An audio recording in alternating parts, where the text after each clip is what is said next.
Okay, so, well, good evening or good afternoon. This is the TSPC Professional Practices Committee, and today is November 14th, 2018, and I'm going to call the meeting to order. For the record, my name is Liliana Jimenez, and I'm a teacher at the Forest Road School District. Can you introduce yourselves, please? I'm Jessica Klassen, a teacher in the David Douglas School District. With pets. Sorry about that. He's anticipating dinner. That's getting taken care of. No worries. This is Trent Danowski, Deputy Director TSPC here at the office building. Raul Ramirez with the Department of Justice, Counsel for the Commission. Jason Hovey with TSPC, Information Systems Specialist. All right, Okay. And that's everybody here at the moment. Yes. Okay, we can go ahead and start with the meeting. So, Trent? Okay, great. Thank you. So the first item on our agenda is a demonstration of the TSPC Investigation Case Management System, what we are starting to refer to as ICMS. What this is in January, TSPC brought Mr. Hovey on board as a programmer to design systems specifically of need here at the agency, and the first major assignment that was given to Mr. Hovey is this professional practices database system, and he is reaching a finishing point for at least phase one of the project, if that's fair, and we are about ready to go live with it. So what we thought we'd do is provide a demonstration to the committee of the system itself, just so you get an idea of what this kind of looks like, and then we can talk about kind of the time-saving aspect and also reporting aspects that we're going to gain from this system. So what I'm going to do is, hopefully not too awkwardly, give computer control over to Jason, and he will take over, and you should be able to see his screen and all of the technical stuff popping up here in just a moment. Jason, make sure you speak up.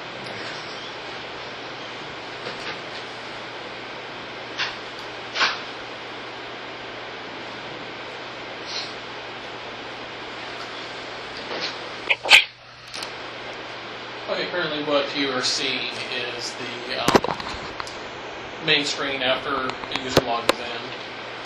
They'll be seeing what we're calling a dashboard here, which is basically what a dashboard is an overview of what is currently in the system. We are currently looking at a development database, so everything you see here is just information that has been entered in for testing purposes.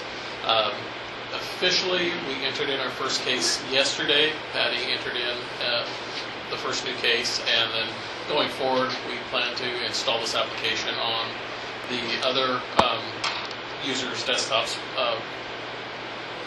tomorrow or by the end of the week, Friday. But what I'm going to do is I'm just going to walk through the creation of a case and do exactly what Patty did yesterday. So basically what we're demonstrating is when we, as a staff, receive a complaint from a member of the public or from a school district, this system will now be the way we officially open an investigation and then track that investigation through to completion. So that's kind of what you're looking at right now and what you will be looking at as we go through this. Okay. Just click on a new case, and a lot of this happens in the background. So you're just going to see a case has actually already been, case number has actually already been created. Right here, 2018-09084. What we're doing now is first they're going to be presented with searching for an educator to associate this one. So they can search. I'm just going to do a test. First, we have John Q. Educator, and we're associating, now that educator is now associated with this case. We've actually created a copy of the information from the educator tables into the case. And then I'm just going to real quick here, we're going to create the directories out there on the network drive that the investigators would use to place any files or information that they get for the case. So basically, for commissioners and Raul here, basically what Jason has just demonstrated has Yes. saved TSPC staff about 4 or 5 separate steps. And he's done it in about 15 seconds. So in terms of a time-saving tool, just trying to point out how much time we're actually saving with this new tool, because it actually does 4 or 5 different steps in a very short amount of time, as opposed to what we've been doing with spreadsheets and things like that. So Okay, so that's what we're forcing the pre-investigation path to do, is you create the case, you associate it with the educator. Now they can actually go to the summary tab and enter in the default information. As you can see, it is currently in we've defaulted to a no investigator as of right now. We've chosen district to be the default, but we can come in here and change this to any one of these options for the complaint type. We can switch it to patron. Okay. It's updated, and it is currently in the pre-investigation phase. Now, I'm just going to real quickly just go through what we're just going to assume that they passed all their security checks. So we're just going to just say clear on all of those, and we'll place in some text for the case summary. Again, this is just information, just for demonstration purposes. And so all of this information is now saved. It's actually out there on the database, and any other user would be able to come up and pull this one.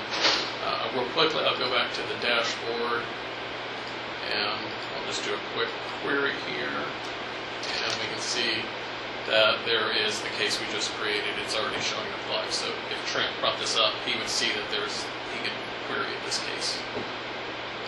Okay.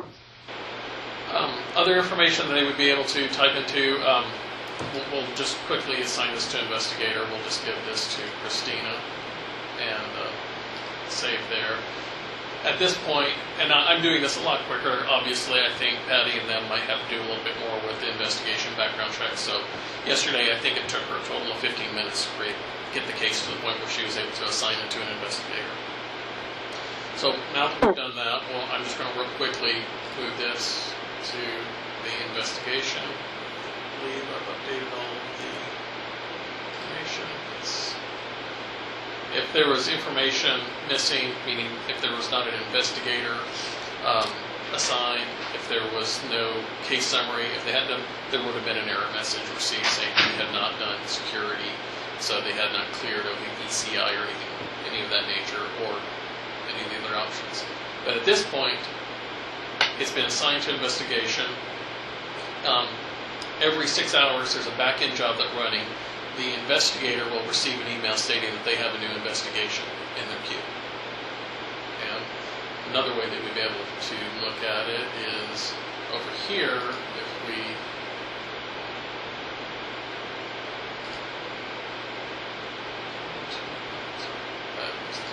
let's go to this here, we would see that case 09084 is now in her queue here. Okay.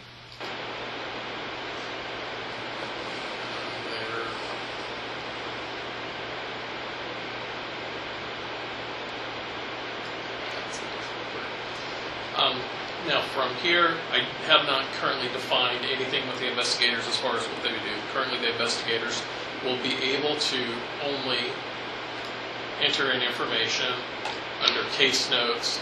Eventually we will be able to add more functionality based on what their functions are that they want to do, up to where they can write the reports in the system, and the system will then actually generate the PDFs that you would see at the commission meetings. However, that is another phase. Trent said this is kind of phase 1. So another phase will be working with that. But they will be able to come in here and create notes. If they wanted to create a new note, we have defined categories. That's a phone call, and let's see, there's a subject, something, and we can put in some details there. And in addition to a note, we are allowing them to create some type of reminders. So for the 15th, and this is actually not just limited to the investigator, it's any user of the ICMS system. So Trent can put notes in there, Patty can put notes in there, any user can get to this, can come in here and add notes. So the importance of what Jason's demonstrating right now for the investigators, and as he said, we're planning on expanding the usage, what this system can do for investigators as we go, but right now, just having the capacity to have a unified single investigation file that's accessible throughout the professional practices unit, and then having the capacity for the investigator to add notes based on phone calls or emails received regarding the case, and also put in reminders to themselves of, hey, I need to get back to this person in 2 weeks or something like that. It's open, they can put it Right. whatever date they search. Or whatever date they would want to return a call or just do a checkup. And what this does is it's a great tool for them because it's a more definitive type of reminder, if you will, system for them to get back to a certain case or return a phone call to somebody. And it also logs all the work that's been done on the investigation in a centralized location that can be reviewed more easily by anyone else who needs to access it. Myself, for example, could find this information much more easily in this system as opposed to the current methodology that we're using, which is far less advanced, if you will. It's much more of just spreadsheets and sticky notes, if you will. Yeah. So this is going to be a big improvement for just tracking case progression, where things are with cases, and what was the last thing done on a case. Yes. All of that will be much easier to track with this system moving forward. Go ahead. Right, and then you will be able to view, every user will be able to view everybody's notes, but you will only be able to edit, update, Right. or delete your own notes. Trent would not be able to come in here and delete this note or edit it in any way. He doesn't have the rights to do that, so there's security based on that. And again, an email will be sent based on the daily input, so 11:15, so tomorrow morning I'll get an email reminding me of this note that I put in here. Jason, Yes. I notice, if I'm looking at that right, over on the right-hand side, there's a print function. Sure. And what I'm wondering is, if once a case goes down the road, it's investigated with multiple contacts, phone calls, is there a functionality where you could choose to print all the notes, for example? This right here, so I'm going to print it to a PDF because I don't want Yeah. a printer, but this is going to print, let's see,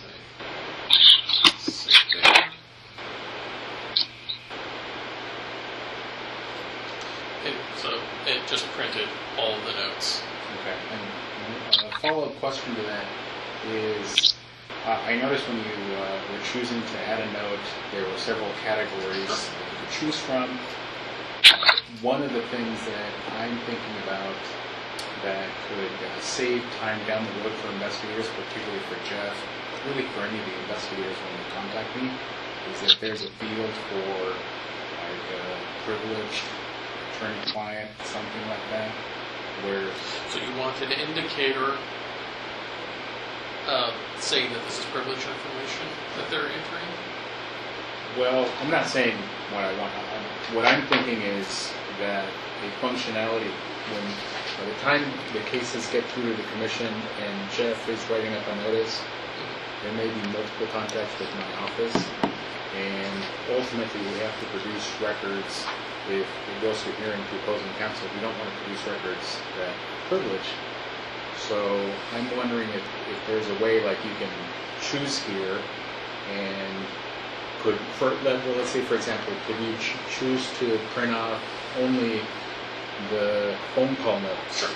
Okay. We can do here. Let me just create another. That's a phone call, and we'll say this is an email.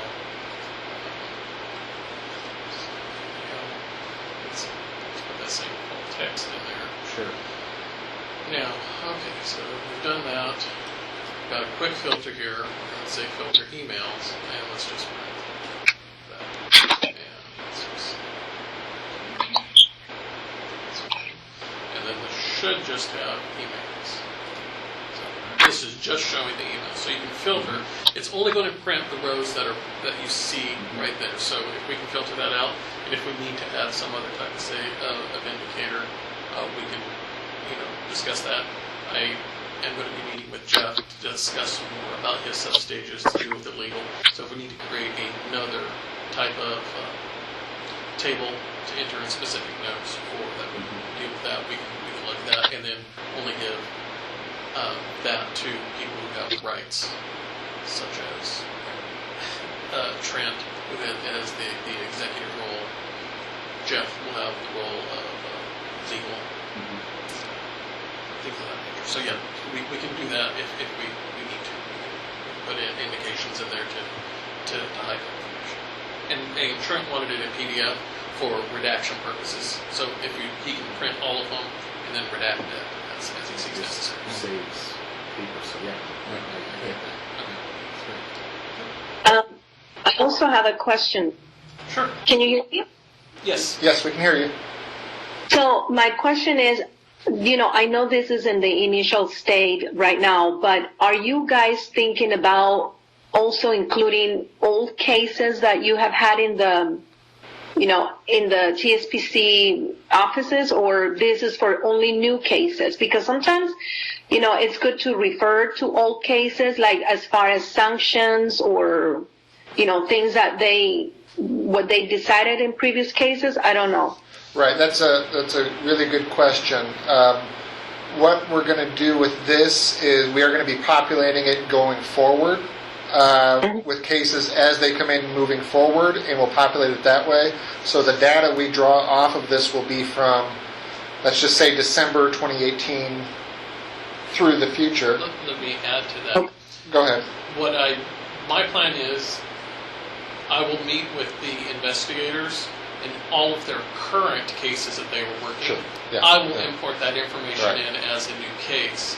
Now it only have the basic information starting from the time we input it. We won't have the history going forward, but from the point I input that going forward, we'll be able to capture that information if there are any changes. But I'm going to assume anything that's currently with Jeff obviously is already going to be past the investigation phase. And the It's gone commission through phase. commission review and everything. So I will import those cases if we need to go back farther. That's something that we haven't discussed. That's Right. very Right. intensive. So yeah, thank you, Jason. So let me clarify my statement. So cases which already exist, Yes. some of them do date back to 2017 or even further in some instances. So cases that already exist, and then cases that come in as new complaints moving forward, will be populated into this system. Anything that has been wrapped up already, so to speak, that's already gone through commission and has been wrapped up and either dismissed or sanctioned or no further action. Right now, obviously, we have to keep all that information, so all the data is on hand here at TSPC. All that data is available to us. It just won't be in this system for the time being. That would be a fairly heavy lift to try and get all past cases that have already come to a conclusion into this system. It would be incredible data, but I just think it would be a very heavy lift in terms of staff time and things of that nature to try and do that. So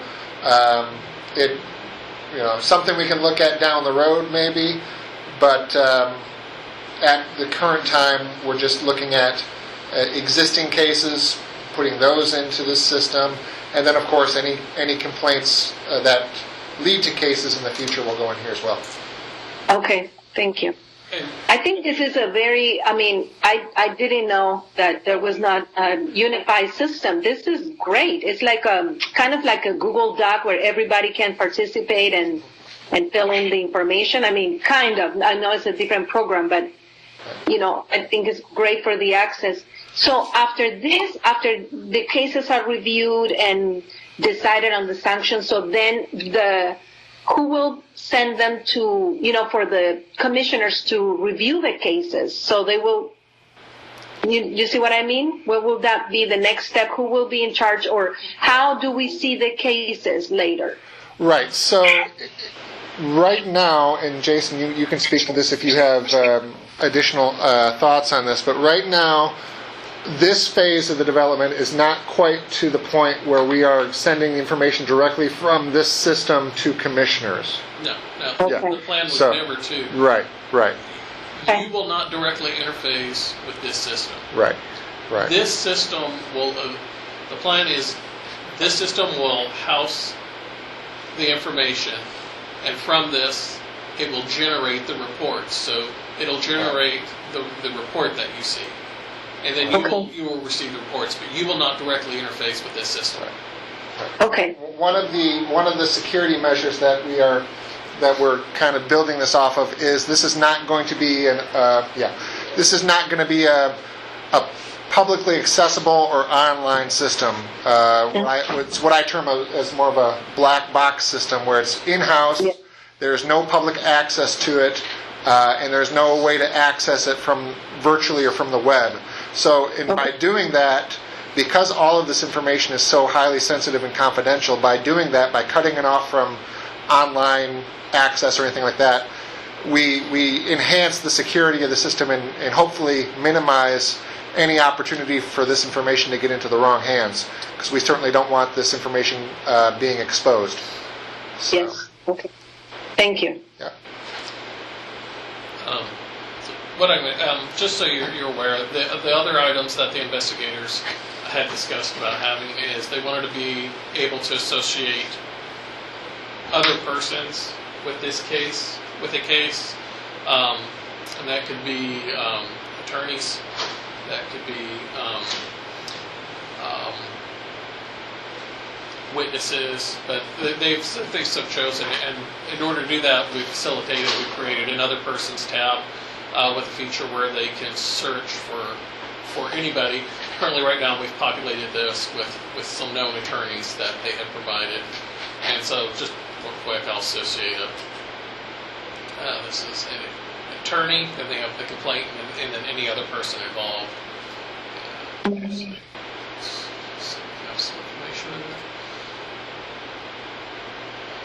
I'm just trying to do this so we populate some information in there. So we have notes additional to other persons, related cases, and this is just a case search. I'm just going to real quick put in one that I just a test to.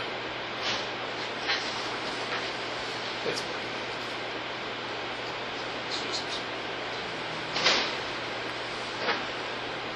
okay. So if they do know for some reason that two cases are related, they can come here, select the case, and put in a note of how cases are related. And when they do this, it'll create information here, but conversely, it will, in this case, it created the exact same entry in the other case. Pointing back to this, and to do that, I'll open that other case, go to related cases, and there it is right there, 08. So it created the entry back and forth, so it's just the same entry for the other case. That was, quickly, I just want to take this through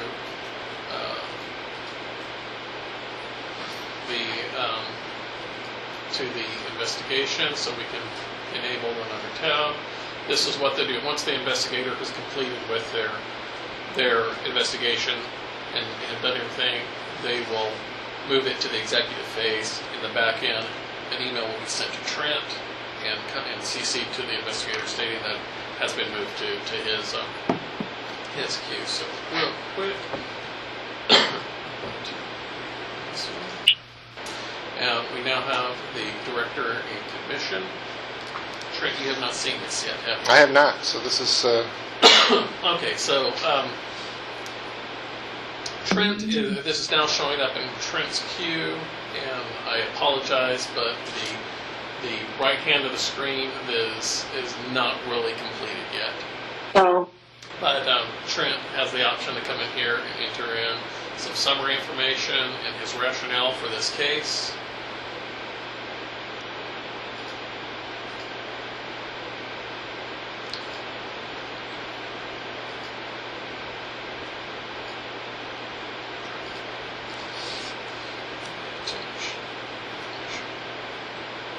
just type in a word or two in each one.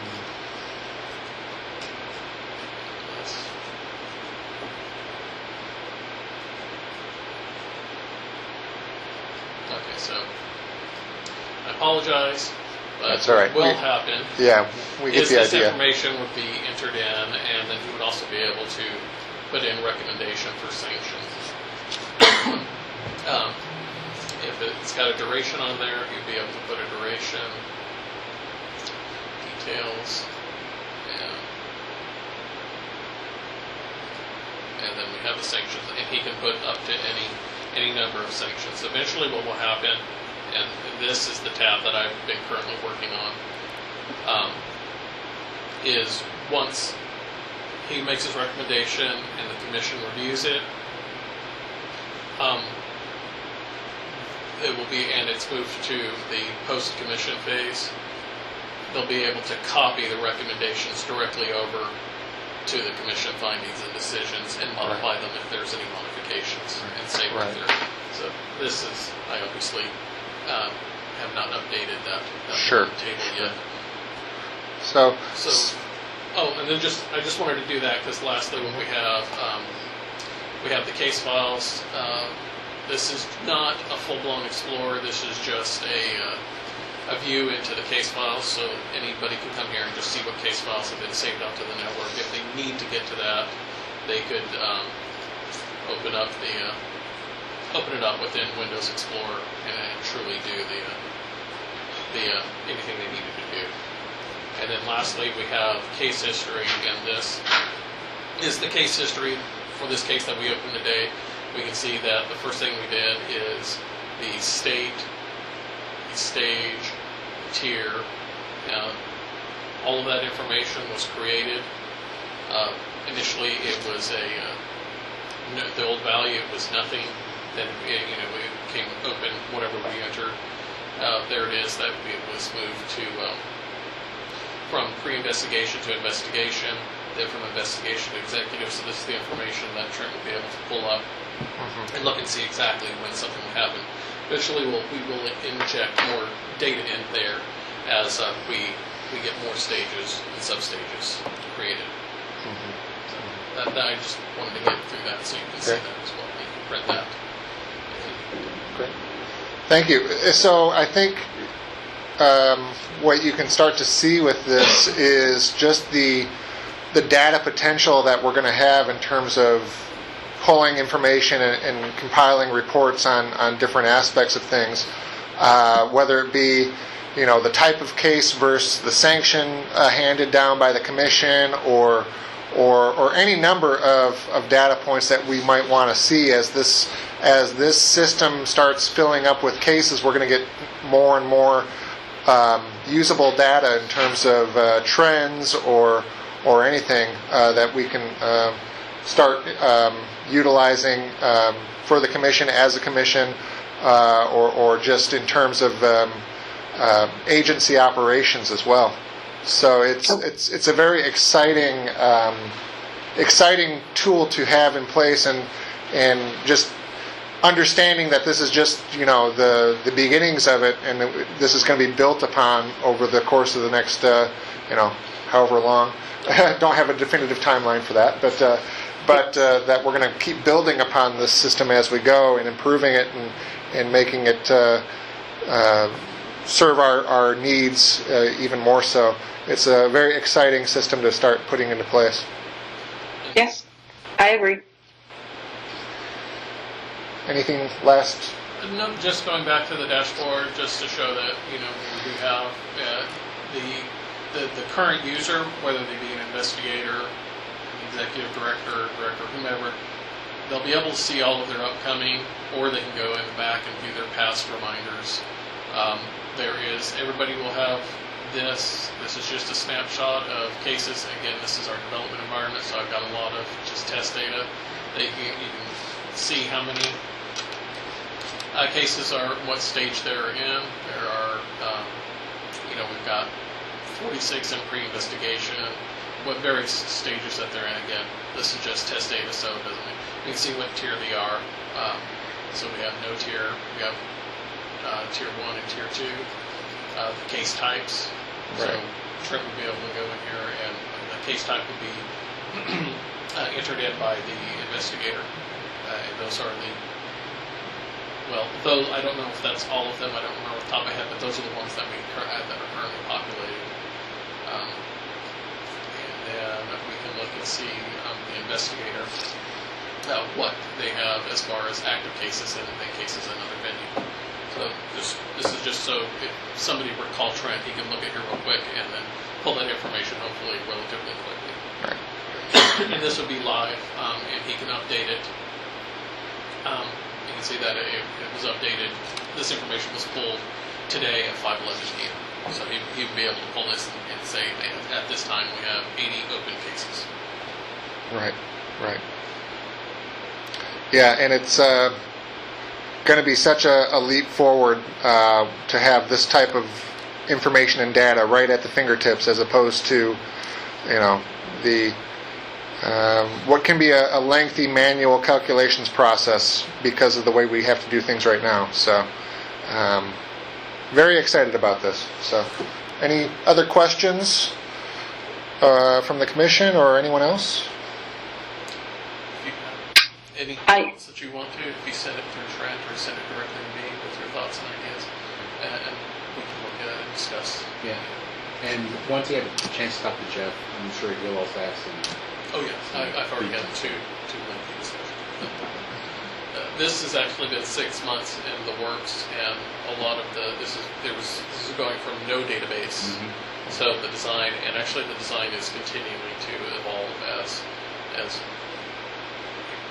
things just come about. It's a very fluid system, and it is role based. So Jeff will have legal. So if there's anything specific that only should be legal, it would be associated with his role only, and anybody else that he so deems. So if an executive role has the ability to see that, we can put that security in here.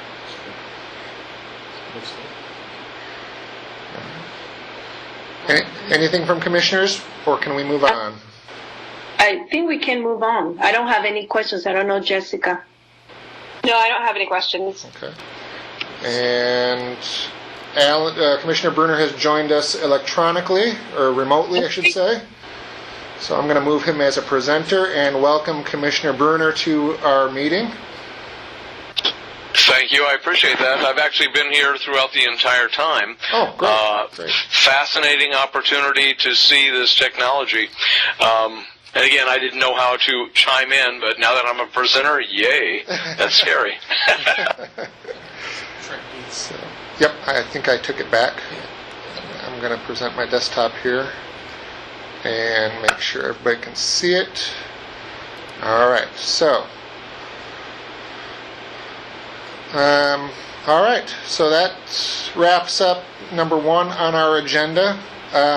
Topic number 2 for our agenda tonight is professional practices reports to the commission, discussion of next steps. The basics of this topic revolve around the following. Commissioners, previous Commissioner Leah Bates and our current commission chair have both voiced a desire for more data to be shared with commissioners regarding the professional practices work and where things stand. So, and we've had a preliminary discussion about it in a previous committee, professional practice committee meeting. It might have been the last one we had in May. I forget exactly when that was. But but I think it's something that we need to come back to and talk about. If commissioners want to see more data, that's perfectly fine. But what data are you interested in seeing? And also, when is the best time to really explore that data? Of course, these committee meetings are public meetings, so it's not like anything we do here is exclusive from public view. So I guess in my mind the debate is, do we share more data at the full commission meeting for every commissioner, which is great in theory, except for the past several meetings we've been using the professional practices section of the meeting in public session to kind of save time and speed through. So it really doesn't allow an opportunity to really have a full discussion. The other choice is, or the other option might be, is to present the data that commissioners want to see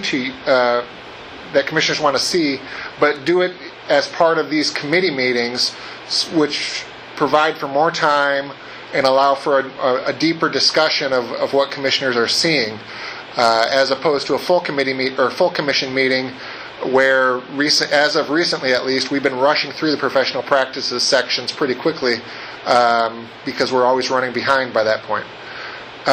So that's kind of what this conversation needs to revolve around is, if commissioners want to see more about the professional practices side of things and what's going on and where we are with our progress, that's wonderful. I was hoping maybe we could have a conversation about what you'd want to see. And then also we can have a conversation of, do you think this needs to happen at the full commission meetings, or are you comfortable, because these committee meetings are public meetings as well, having deeper discussions about the data here at the committee meetings? So those are the questions that I need to open up to commissioners participating right now. Excuse me.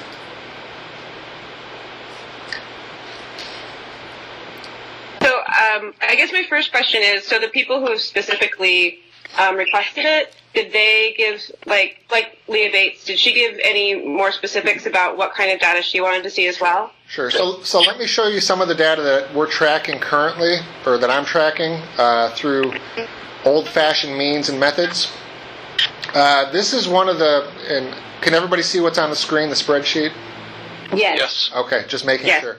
So this is a spreadsheet that came into existence. Oops, I'm sorry. I went too far down. The danger of a spreadsheet. You're all set, Jason. Thank you so much, Jason.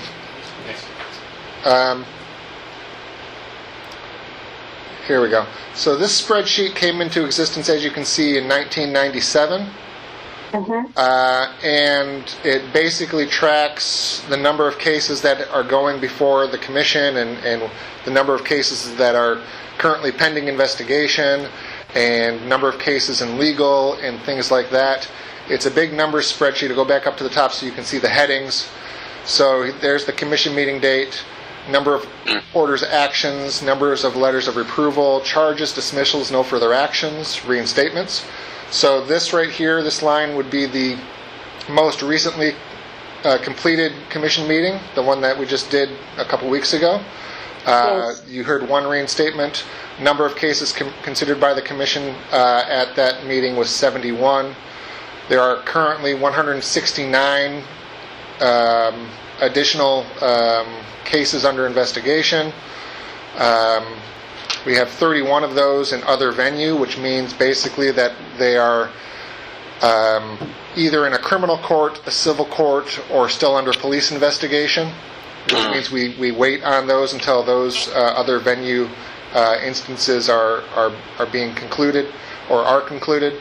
So in total we have 223 pending investigations right now that we're managing.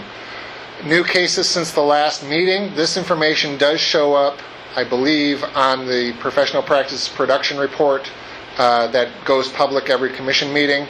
But we've had 28, for the November meeting, we had 28 new school district complaints that came in between August and November. And we had 24 new patron complaints that came in between August and November. So a total of 52 new cases came in since the August meeting. So a grand total of 275 pending cases. And this last column is actually touches on a topic we're going to get to next, which is House Bill 3351. So since August, we have delayed investigations on 3 cases under the provisions of House Bill 3351. So we're tracking all of that information currently right now, and that's kind of numbers overview. I do track other information that certainly some of it I would be okay if it went public and somebody saw it publicly. Others of it I would be a little more cautious about going public with it or having it viewed publicly. I do track investigator caseload counts in terms of how many cases each investigator has on their plate at a certain time. And typically what I do is I update these numbers after each commission meeting. As you can see, I have yet to get updated numbers for November. But one of the things about the case system that we just looked at is I won't have to do this updating manually by checking in with the investigators anymore. I will just have to go to the to the new case management system, and I can pull all this data very quickly through the case management system. So that's other data. That's another piece of data that I track on my end.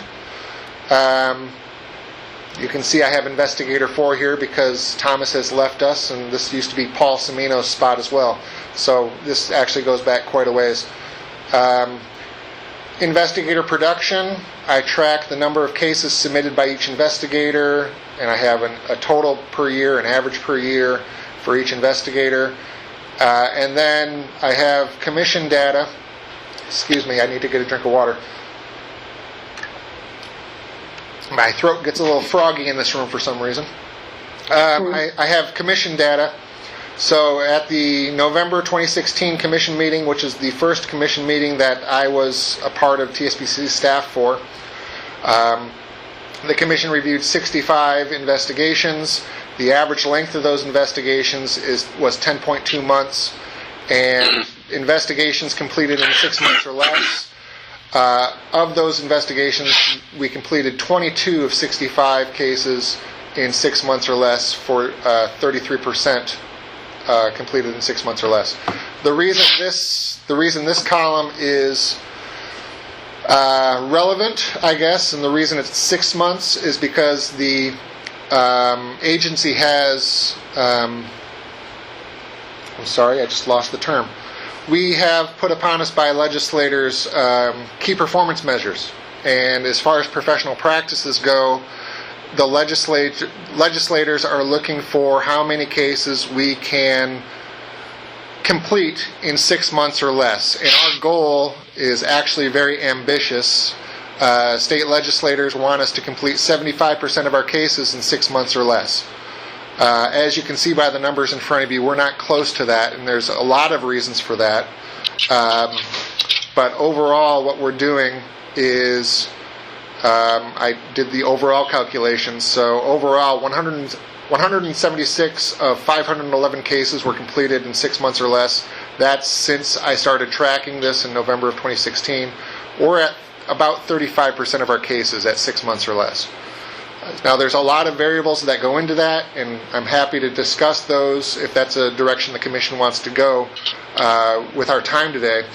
But I just wanted to show you that this is the type of information I track currently, for lack of a better term, by hand, and the type of data that we can discuss or can be shared at these committee meetings, if that's how you want to do that.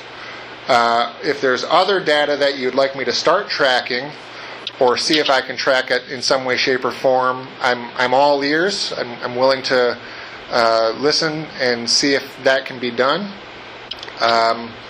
Otherwise, I'll just open it back up for commissioners to provide input. Yeah, what I was going to say is I don't remember, I know Maureen and Leah brought this up, but I couldn't remember the reason why, to share the data. I mean, I can see like for instance, if we do this public, it's kind of overwhelming. The data. I don't know if they will understand what everything means. Maybe the purpose for this will be just to see what the agency is working on, or what are the disciplinary cases about. I'm trying to understand, why would be presenting this in public? Maybe because the public needs to know what are the most sanctions or the most cases, disciplinary reasons why you guys investigate. You see what I mean? I'm not. I think one of the primary reasons is just for transparency's sake. Now, we got to keep in mind that we do produce a public report that's part of every commission agenda. It's not as detailed. It's very much pared down, and that's part of every commission agenda, and that's public. That's data that goes public for a variety of reasons, mostly for transparency and so on and so forth. So we do report overall numbers. I think Chair Wolf, and I don't want to mischaracterize her intentions, so I'm just take what I'm about to say with a certain level of understanding that this is not an exact quote or anything.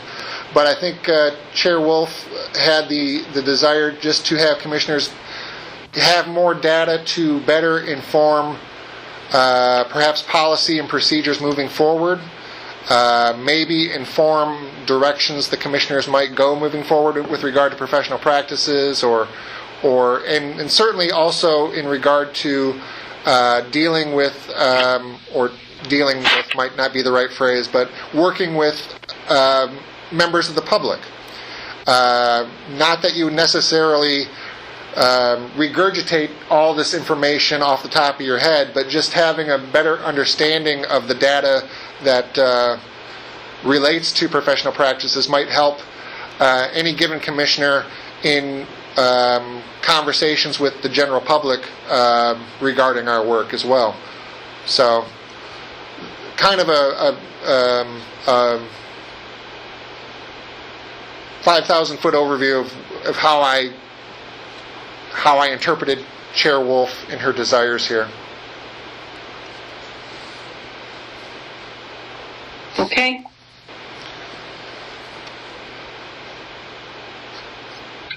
So this can be something that you can kind of think about. Maybe this is kind of just too much for an immediate reaction, but is there anything here that, well, let me rephrase. Let me address the other question first. Would the committee like to make this type of data discussion a standing item on committee meetings, where I can pull together some of this data and just share it with you and at least share it with you, and if it spurs conversation, great. If not, that's fine as well, but at least have the data there to be shared and discussed. And we can do that in committee meetings, which I think we'd have more time for any type of discussion that might occur. Or do we want to try and see if we can expand this to during a full commission meeting? Excuse me.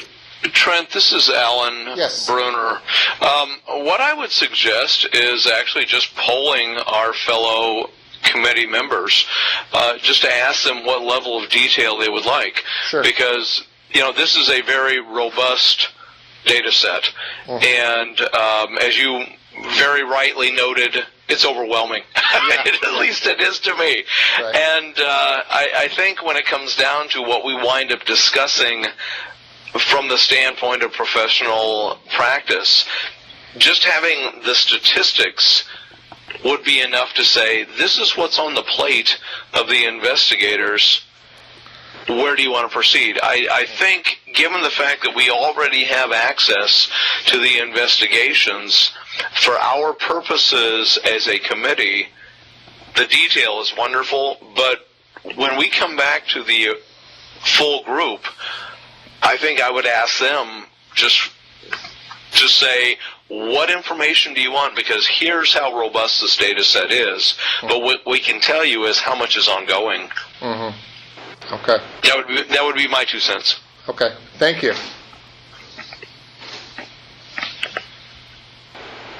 I also agree with that. As I said before, it's too much information. It's kind of overwhelming to understand the data. So Sure. just as an information for the commissioners, and maybe presented it in a smaller setting, that would be, because it will be, if you present it in a smaller setting, I think it would be more effective. That's what I think. Right. So maybe what I would suggest for committee members is, and I don't have it pulled up, but if you go to, I don't think I have it ready to go anywhere here. I have all these screens preloaded because I need them for later in the meeting. If you go to, if you pull up the agenda from November and go to item 7.1, which is, 7.2, which is the production report, and just review what's already being publicly put out there in the production report, and then maybe use that as a basis for determining what else you might want to see. That could be beneficial, and I apologize I don't have it pulled up right now for you, and I don't want to mess with my screens because I might lose something I need in a few minutes. But those production reports that are publicly put out there, that could be like the baseline. That's information that's already being put out there. On top of that, what else might we want to put out there? So, or might you want to see? So maybe that's another way to think of it. So, all right. Any other comments or thoughts or directives from committee members?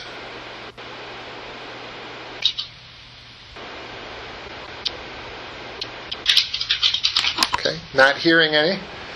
No, Trent. Okay. So, our next topic is House Bill 3351, discussion of administrative rules related to the 2017 House Bill. So, let me just summarize what House Bill 3351 did.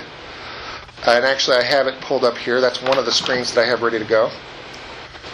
Somewhere, if I can...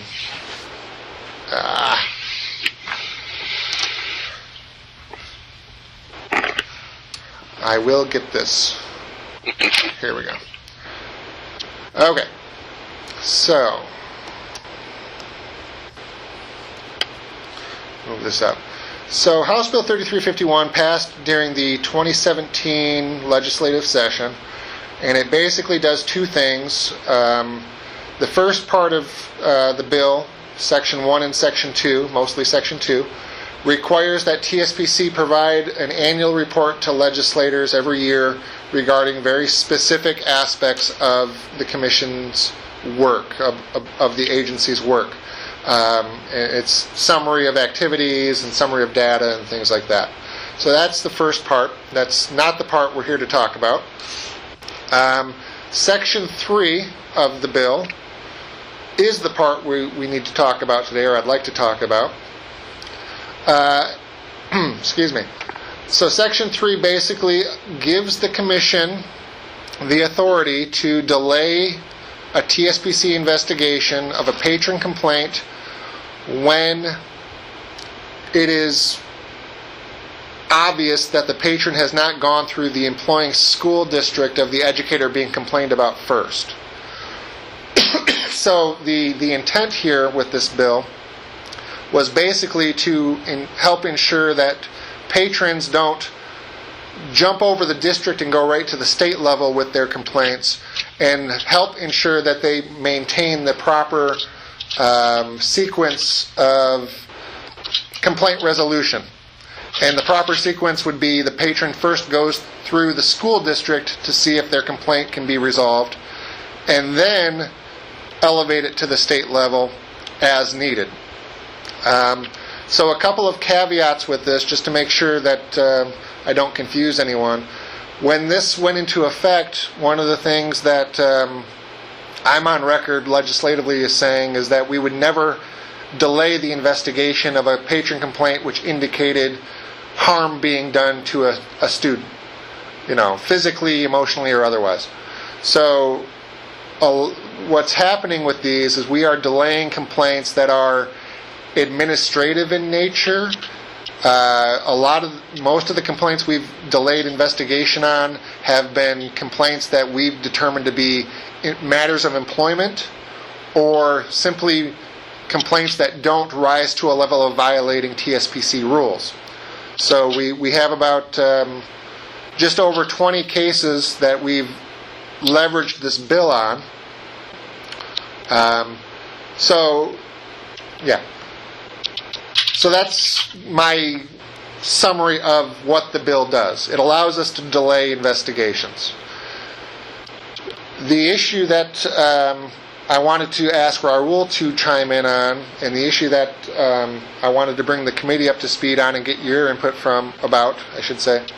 is what this bill doesn't do is it doesn't allow the executive director or the commission to close one of these investigations administratively. In other words, right now we have about 20 investigations that are just delayed. They're in this limbo and they're not going anywhere because we've directed the patron to go back to the school district, but the patrons are not returning to TSPC to say, here's my proof, I've gone to the school district, and I'd like you to continue the investigation at the state level. So we have these investigations in limbo. And during the executive committee meeting of the TSPC Commission prior to the November full commission meeting, something that was discussed in the executive committee was, maybe we can explore adding to current administrative rule, TSPC administrative rule, and maybe explore adding an avenue of the executive director or myself, after a certain amount of time has passed without contact from the patron, being able to close these administratively so they're not just sitting here with nothing happening. Does that make sense before I go any further? Did I lose anybody? No, it makes sense. Okay, all right. So that's the crux of the conversation that I wanted to have today, and I did want Raul to chime in on this. So let me pull up the screen here and just show you how administrative rules read currently. So this is Chapter 584 of our Administrative Rules, Division 20. And if we go down to paragraph 5, our rules state, notwithstanding subsection 4, the executive director may delay investigating an educator against whom a complaint has been filed under ORS 342176. That's basically the state law that was put into place by the bill we just looked at. If the investigative report, public complaint form, or other information indicates the complaint is filed by a public member, so we can only delay investigations on patron complaints, we can't delay investigations on school district complaints, against an educator who is employed by a public school district, and prior to the commission receiving verification that attempts were made to resolve the complaint through the complaint process of the employing school district. After receipt of sufficient verification, basically we would renew our investigation or take it back up again. So this is rule language as it exists now, and it basically mirrors what was put into state law in 2017. So the question that we have Raul here for is it appropriate, I suppose, for TSPC to explore adding to this rule, giving the executive director the authority to administratively close one of these pending investigations if we haven't heard from the patron in like a year or what have you, and just take administrative action and close the investigation on our end. So that's the question that's kind of on the table. And so I think I can make some comments. The first thing I'll say is just to kind of remind everyone that we are in a public meeting, and any information shared here is publicly available. So to some extent I'm limited in terms of the types of comments that I can provide to the extent that they may venture into areas that would constitute attorney advice that I would prefer to advise in writing. And I can certainly do that, but I can make some comments regarding this bill and the rule that was promulgated regarding the bill. And the first thing that you'll see is that under the bill, the Commission still retains full authority to...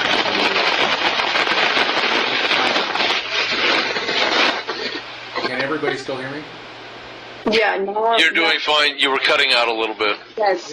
And I can sit closer if I need to, but what the bill did not change is that the Commission still has or retains the authority to adjudicate any of these patron complaints, and also the Commission still has or retains a duty to investigate. What is made optional is that when a patron complaint is received out of the blue without any information that the patron may have attempted to resolve their issue through the school district, is that the management of TSPC can require proof that they've attempted to resolve their complaint to the district before beginning an investigation. And what the bill also indicates is that, or let me phrase it a different way. The language of the bill presumes that if the TSPC management sends a patron back to the school district for verification that they've followed the complaint process, what the bill presumes is that at some point, it's not specified in the bill, but that at some point, that information from the patron will come back to TSPC, and the information will indicate what, if any, efforts there were to resolve the complaint, at which point the TSPC management no longer has discretion and the investigation would need to be completed. I will need to work with Trent and Tony to advise them as to what I think the options are regarding the rule that has been proposed, and I mean that in a very generic sense. There's been no rule that is currently out there pending. And I think that's about the extent that I can indicate. And what I can tell you is that everything revolves around what the legislature intended in the bill. And certainly it appears from the language of the bill that the legislature intended that the provisions created by this bill would alleviate some of the caseload that the Commission has. What is unclear, however, is whether the legislature was allowing the TSPC management to outright dismiss certain complaints if they didn't come back to TSPC within a certain time frame. So I'll work with Trent on that, but if anybody has any questions, I can try and answer them given the context in which we are meeting today.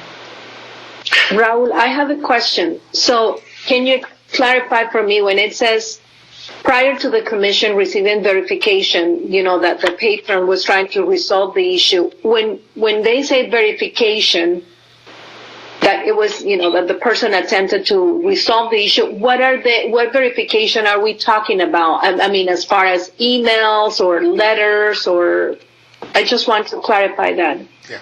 That might be a question that Trent can best answer. Oh, okay. Yeah. Thank you for the question. Yeah, it's basically what we've established, the bar we've established for that verification is some type of written correspondence from the school district. Whether it be a letter on school district letterhead that says, this is the outcome of your complaint, or whether it be email correspondence from a school district official which indicates a complaint process has been completed. Just any type of written correspondence from the school district is the current bar we've established for that verification. Okay, thank you. So, Trent, this is Alan, and this is a follow-up to that, which is, so this is all about due process and solving the problem at the lowest level. The question is there actually that oversight over the school districts that allows them to solve the problem at the lowest level prior to it escalating to TSPC? Because what I'm hearing Raul say is that the legislative intent was to remove the burden from TSPC, and yet that places it on the district that has, whatever contractual issues that it's going to have with OEA or whatever bargaining unit. And so, I see it being very convoluted with respect to what allows this to move to TSPC expediently as opposed to what gets settled at the lowest possible level. And it's the patron who is filing the complaint that has to go through due process, and what they're attempting to do is either circumvent or at least expedite to TSPC because they believe it's something bigger. So my question is there any mechanism that actually dictates to a district that we are punting and going directly to TSPC as opposed to, no, we can settle this at the lowest possible level? If that makes any sense at all.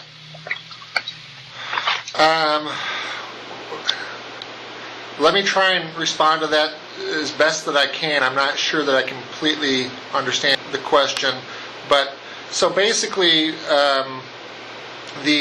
when the bill was passed in 2017, it was passed with support from the Oregon School Board Association, and the School Board Association basically testified that every school district, or most, if not every school district in the state of Oregon, has a complaint resolution process that can be employed to handle these types of complaints. And the School Board Association, paraphrasing by my own recollection, certainly not quoting anything, but the School Board Association basically said that they would prefer that this bill pass because it does force patrons to go through the school district prior to jumping it up to the state level, and that keeps the school district informed of potential issues in the schools, and the school districts are therefore not surprised when all of a sudden they get a subpoena from TSPC for documents and they had no idea there was a problem in the first place. So I guess maybe the mechanism that you might be looking for is if, let's say we do have a patron complaint that has any one of the 20-some that are currently on our books. What happens is, per law, we still have to open a case for that complaint, so we do. The complaint is assigned to an investigator who then has the opportunity to review it, to review it under the provisions of House Bill 3351. If the investigator feels like this is a complaint appropriate for House Bill 3351 or for a delayed investigation under the provisions of this House bill, the investigator then forwards that recommendation to me, and I take a look at the complaint, and if I agree with the investigator recommendation that yes, this is an appropriate complaint to delay investigation under the House Bill 3351, we then send a letter out to the patron informing them of, under this law, TSPC has deemed your complaint to be a matter of employment or what have you, and we are requiring that you go through your school district complaint resolution process prior to elevating your complaint to TSPC. As part of that letter, we also do address the fact that if upon completion of the complaint resolution process through the school district you're not satisfied, you can come back to us and we will resume our investigation once we have evidence that a complaint has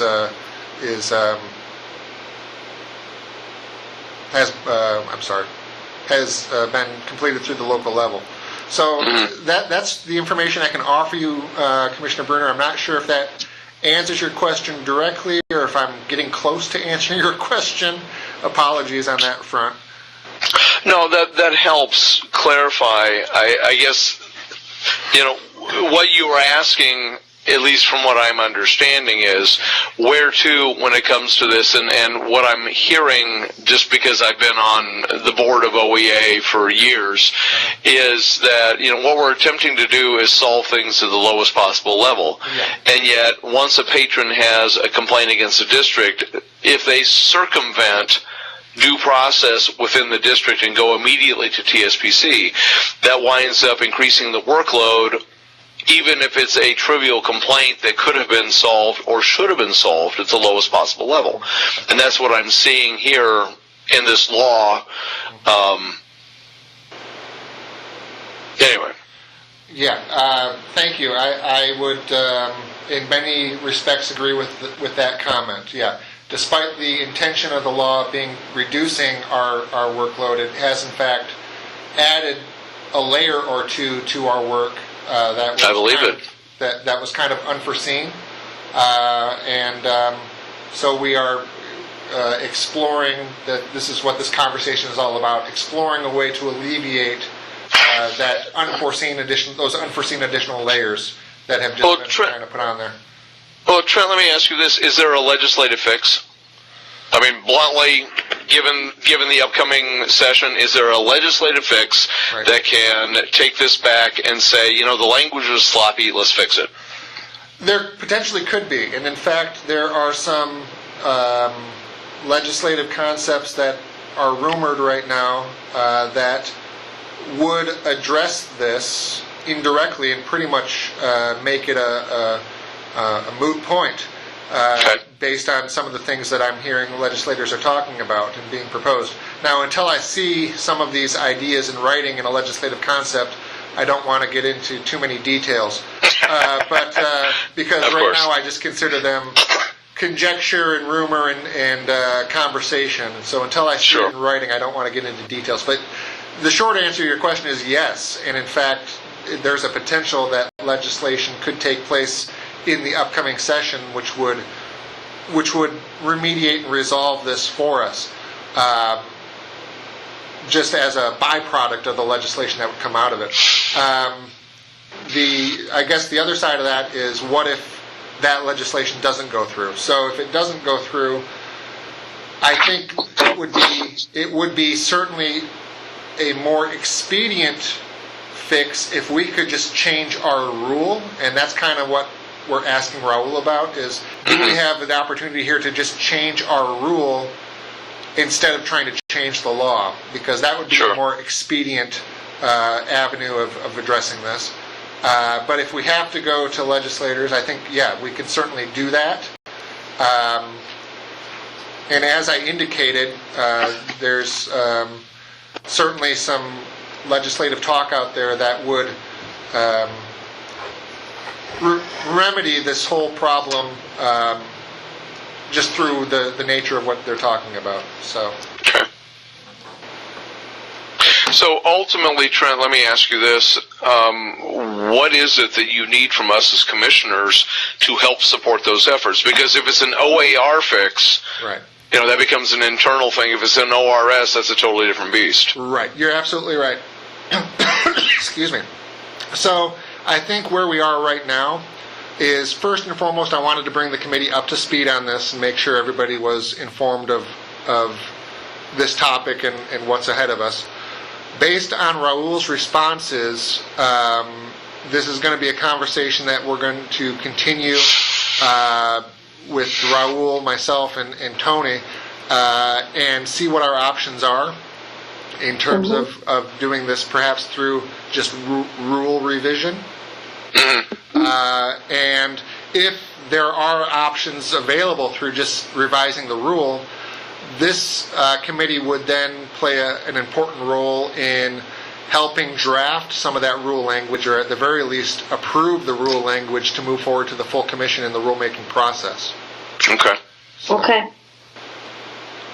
But you're right. You're right. If this is a legislative matter, certainly the discussions can happen. We can certainly workshop what's the word I want? Legislative concepts within this committee. But yeah, it would be something that Tony and myself would have to kind of spearhead with legislators in that respect. Great. Thank you very much. I appreciate it, Trent. Thank you. Yes. Thank you.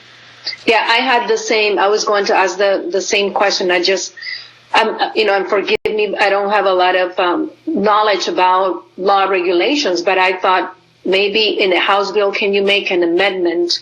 So in that way you can just add the period of time you guys want to use for the patrons to solve the cases, and if not, or to solve the issue with the district, and then that will be faster. But I don't know if that is possible in a House bill. I'm sorry for that. I didn't understand how it works. No. Yeah. So yeah, there are legislative fix options, but going through state legislature obviously takes a lot of time. Yes. And certainly there's nothing guaranteed when you write up a legislative concept. There's no guarantee it's going to move forward, so on and so forth. So the idea here, I suppose, is if we can fix it just by fixing our rule, that would be a much more expedient and direct route toward this issue. But if we have to work with legislators, we would certainly have to do that. Yeah. And if you need us to meet and work on the draft, like you said, just let us know. I will help as much as I can. All right. Thank you. All right. Any other comments or questions for the House bill discussion? I think I've said everything I need to say. Not hearing any. We can move on then, and I will pull up the agenda. The next couple of items should go relatively quickly, but I certainly don't want to make it sound like you can't ask questions or anything, but we should get through these pretty quick and maybe even get out of here a little early, depending on how the discussion goes. So the NASDAQ Model Code of Ethics for Educators. And I have this pulled up on one of my screens, if I just have to find it. This is something that you can certainly look at on your own. It's right on the NASDAQ website. It's called Model Code of Ethics for Educators, or MCEE, M-C-E-E. And there are 5 principles within the Model Code. And the discussion that has been taking place or took place within I believe this committee at some point in the past, and also within the Program Approval Committee, is looking at how to incorporate some of this national language. These are nationally vetted code language or ethics language. How maybe to incorporate some of this language into TSPC rules to just give our rules that extra backbone. Like, it's not just local ideas or state commissioner ideas, but it's actually supported by a national aspect or a national entity, and just give it that extra gravitas, if you will. So not just within professional practices, but exploring how to do it across the board, basically, within program approval, and where it might fit within program approval, where it might fit within professional practices, where it might fit within licensure. So I've been looking at this. So that's the basic project, I guess, that's on the plate regarding these. So in looking at these, what you'll notice is, especially in regard to professional practices, is that this code of ethics is not written in such a way that is ideal for punitive reasons or sanction reasons or sanction purposes. Regulatory purposes, yes. Not ideal for regulatory purposes. I don't have it here. It's really an incomplete document, so I didn't bring it with me or have it to present. But I did start doing a crosswalk of this model code language that's on the screen in front of you, and Division 20 of Commission Rules, which holds all of the standards for professional conduct for educators, all of the standards by which the commission sanctions licenses if the violations occur. And there's not a whole lot of one-to-one matchup between this language and the language that the commission uses to sanction licenses or regulate educators and their actions. So it's not great language when we're talking about incorporating it into the regulatory function that the commission serves. However, there are possibilities here in regard to a couple of different avenues. In regard to the ethical, let me pull it up really quick, because now I'm forgetting exactly how to phrase it. Just give me one moment, and I'll pull it right up. So Division 20, in regard to the ethical educator, Division 20, Section 35. So we could, and this is something we're exploring, we could look at, within this section of rule, where the model code language matches up well with this section of rule, and maybe incorporate some of that national language into this section of rule.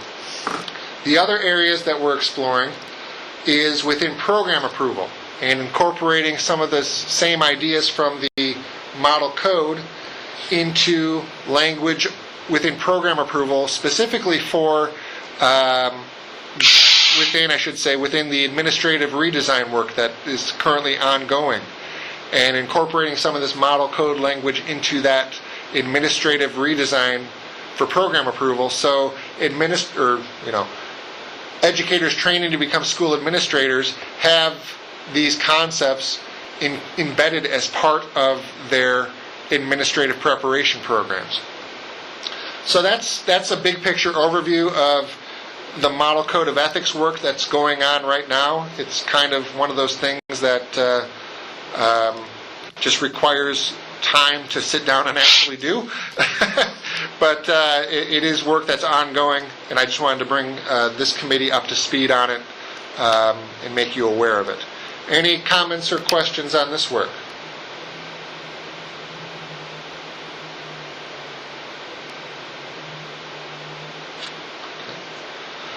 Hearing none, I'd like to move on to item number 5 on the agenda, which is another rules-related conversation, but just an update, which is the Oregon Administrative Rule Consolidation. And just like we've done in the past for our licensure rules, and like we're working on right now for our administrative rules, we also would like to consolidate and move the professional practices rules that are currently in existence and move them into their own division, which would be Division 300. Currently, professional practices rules within our administrative rules are spread out over 3 different divisions. I believe it's Division 19, Division 20, and Division 50. So what this, not redesign, but more of a reorganization of rules does, is it will officially bring all of these rules under the same division. It would be Division 300. And this is a crosswalk that Tamara Dykman, before her departure from the agency, this was one of the things that she was putting together for us. So as you can see, Division 310, Standards for Ethical Performance, this replaces part of Division 20, or Division 20, and you see the current Division 20 rules that would go into Division 310. Division 320 replaces current Division 50, and these would be the rules that would go into Division 320. And so on and so forth. Division 330, again, more Division 50, and so on. Here's some Division 19 that will go into new Division 340. So most of this is just a one-to-one carryover of the existing rule. We're just going to put it into a new division and kind of consolidate everything and make things easier to find. That's about 95% of what's going to happen with this. There may be some minor language tweaks. If we see places within our rules that we, as a staff, think could use some clarification, certainly those are areas that, if they're significant language changes, would need to go into the rules process, and those would come to the committee, and then they'd have to go to through the rulemaking process to make any significant changes. I think, and I will double check this, so don't hold me to this, but I think we can make minor grammatical and word choice changes without going through any rulemaking process, I think, but I don't know that for sure. I'd have to look and see Yeah. what they Yeah. are. Okay. They'd have to be clear errors. Yeah, okay, all right. Okay. So, but like I said, I don't anticipate that we're going to use this reorganization to rewrite any rules in any major capacity. But if we see an opportunity to clarify something, to hopefully make something work more effectively or better for an educator or for the agency, this would be an opportunity for that to come forward. So, just putting it out there that there might be some things coming out of this restructuring where we do look at some of the rule language here and see if we can make it more effective in some capacity. So, any questions on this? I just appreciate the work, Trent, because crosswalks are a pain. Having done a number of them, they are just a pain. So kudos to Tamara for doing that work. Yeah, she really did so much for us, and it was painful to see her go into her new position. But the irony is now she's working for in a capacity working with the Oregon legislators on their policies and things like that. And the irony is now she's sending me requests for data and information because she works within the education, within the education aspects of the state legislature now. So yes, she's sending me work now. So anyway, so this is just ongoing work. We hope to make some progress on this moving forward. But again, this is just an update for committee members to let you know what's going on with that. Trent, I have a quick question regarding the data. So is this going to be, and sorry again, is this on the website of the TSPC agency, and this is a public, for people to see, or only for commissioners to see? Are you speaking about the document that you're currently looking at? This one, yes, this one, the educator. So this is for everybody to see, correct? No, the document you're currently looking at is just an internal document that kind of shows you how the reorganization would look. Okay. There's really, it could be a public document, but because this is just kind of a planning document, nothing on here is set in stone. It's just kind of a crosswalk look at the current rules that are displayed on the right will go to these new divisions under this reorganization. That's basically all this document says. Okay. So.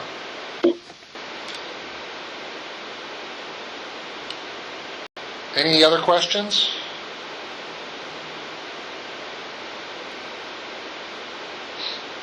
All right. Hearing none, we'll move into number 6, the last listed topic for today, which is future committee goals. The committee has a new chair and a new vice chair and new members, and I thought this would be an opportunity for committee members to at least start thinking about what you would like to start looking at as committee, as professional practices committee membership, and what topics are important to you as committee members, and what you would like to explore during these meetings even. And one thing that I did want to point out is on the let me just see if I can go back to the home screen. I cannot. On the full commission agenda, I'm going to try and pull it up quickly here as a train goes by. On the full commission meeting agenda, I don't know if you noticed this before. I'm going to go to the November meeting and show this really quick.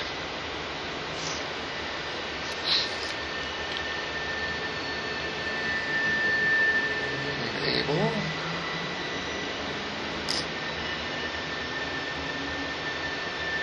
Pull this up. So here's the professional practices section. On the chair report, something that is shared at every public meeting, the chair report.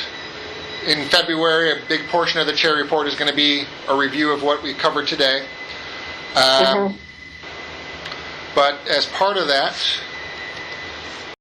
there are 2 sections. One, topics for future professional practices committee meetings, and just below that, topics addressed or resolved by the committee already. Yes. So we can focus on the top portion. Again, a new chair, new membership.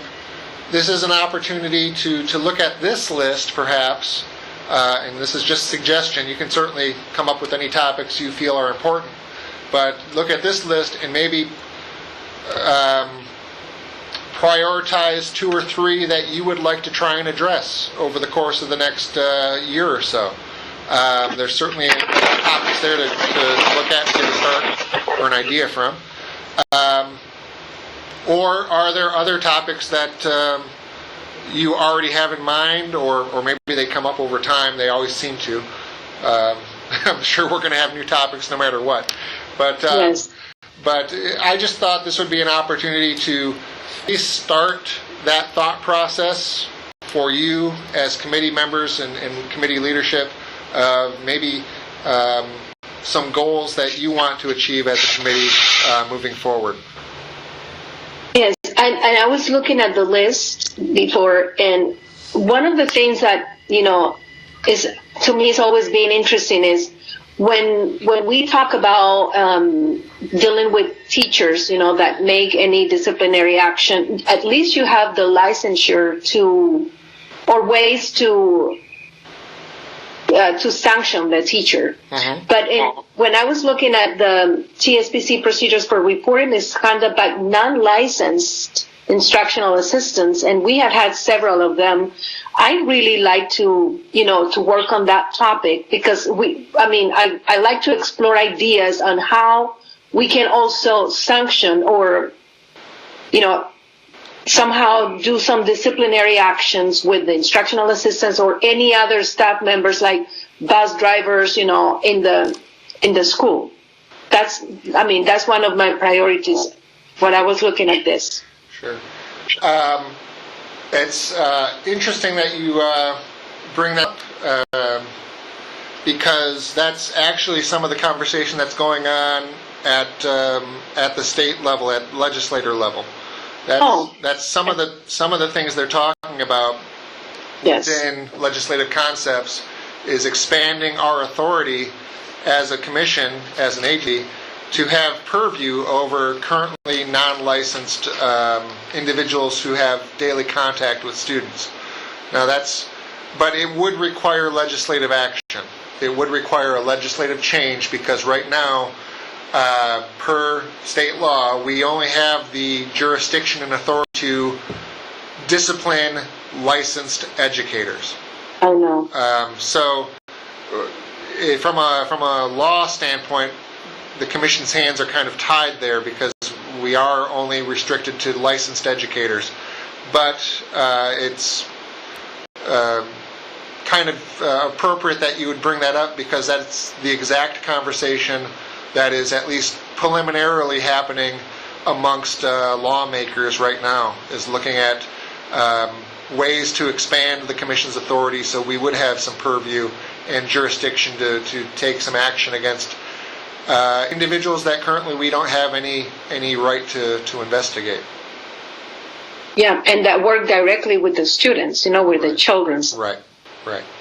So that's, certainly stay tuned, for lack of a better phrase. And as more of those ideas, we'll see which of those ideas become concrete in terms of legislative concepts and move forward, and which of those ideas that are kind of floating around right now just kind of die off. I kind of hesitate to talk too specifically about some of those things because, again, until I see them in writing, I just don't want to put too much credence behind it. So, but we'll see where that goes. We'll see where that goes. It's certainly a topic that has some legs right now with our legislators. Okay.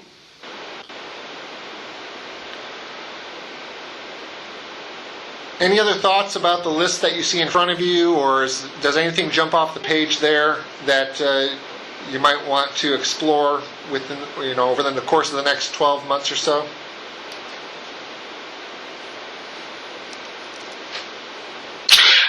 Trent, this is Alan, and I'm curious as to whether or not you actually need an answer tonight. If you, I do not. No, I certainly okay, do not. I appreciate that, Yeah. because it would be nice to think about this just from the standpoint of, we have a tendency to look at educators from the teacher lens, and I have a tendency to look at educators from the administrative lens. Okay.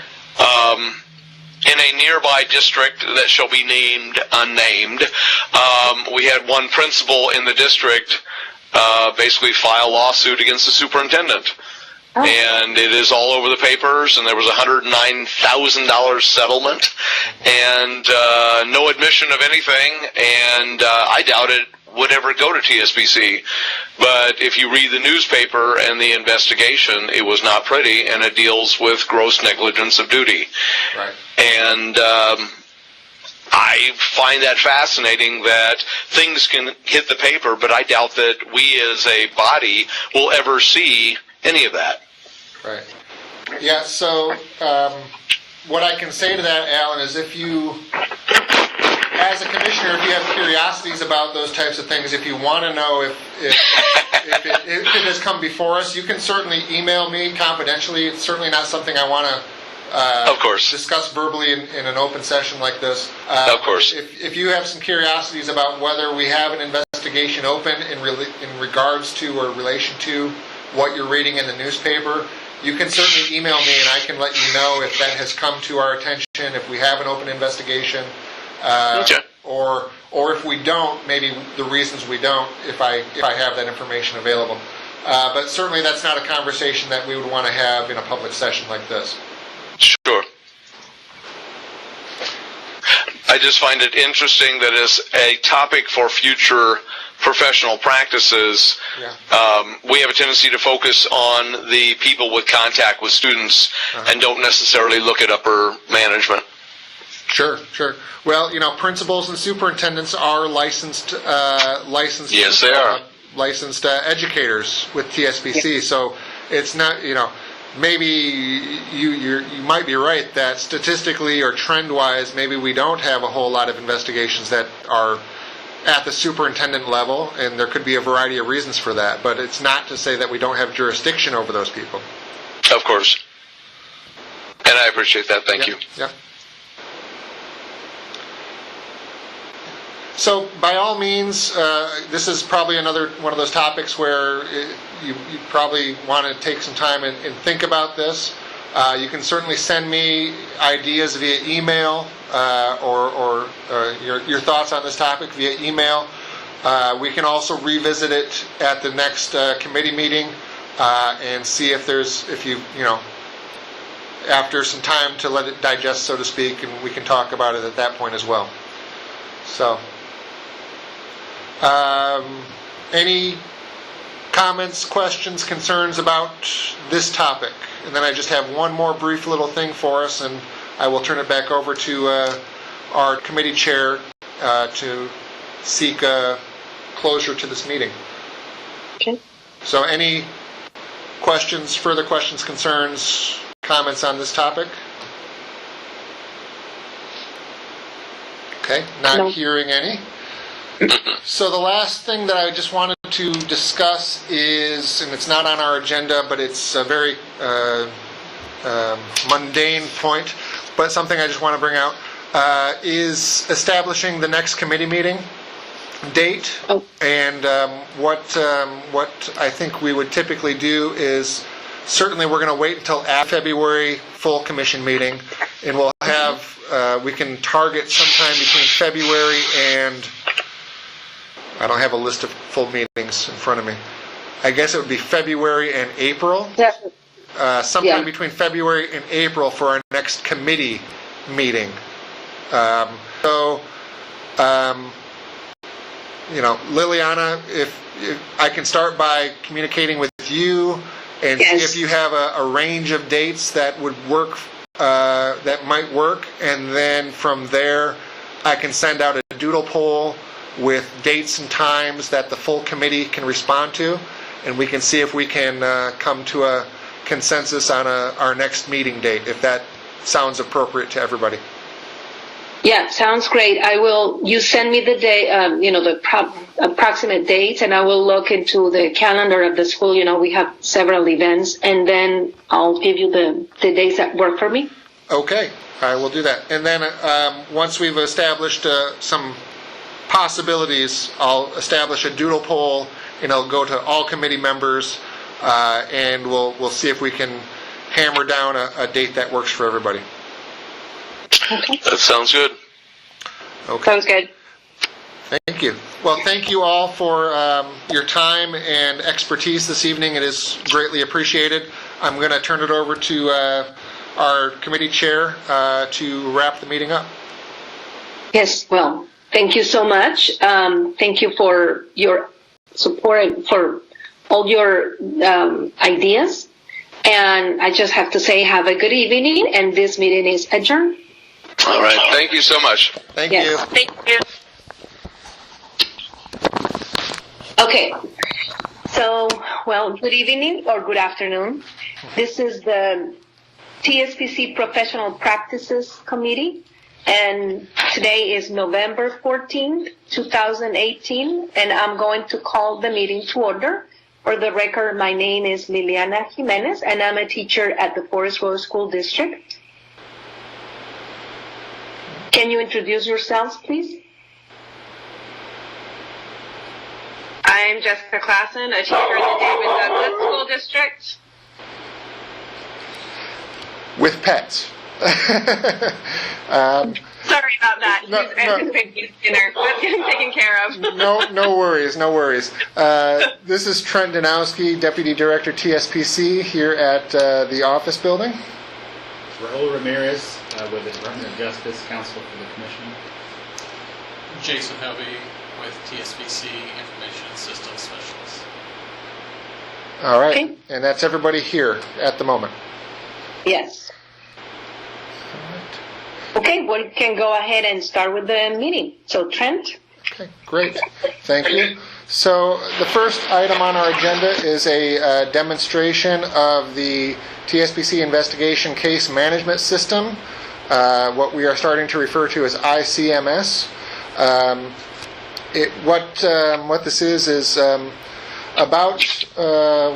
in January, TSPC brought Mr. Hovey on board as a programmer to design systems specifically of need here at the agency, and the first major assignment that was given to Mr. Hovey is this professional practices database system, and he is reaching a finishing point for at least phase one of the project, if that's fair, and we are about ready to go live with it. So what we thought we'd do is provide a demonstration to the committee of the system itself, just so you get an idea of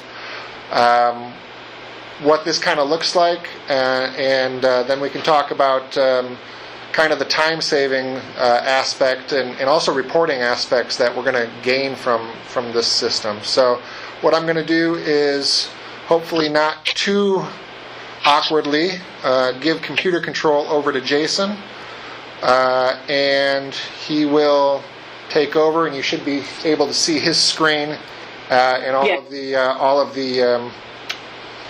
the technical stuff popping up here in just a moment. Jason, make sure you speak up.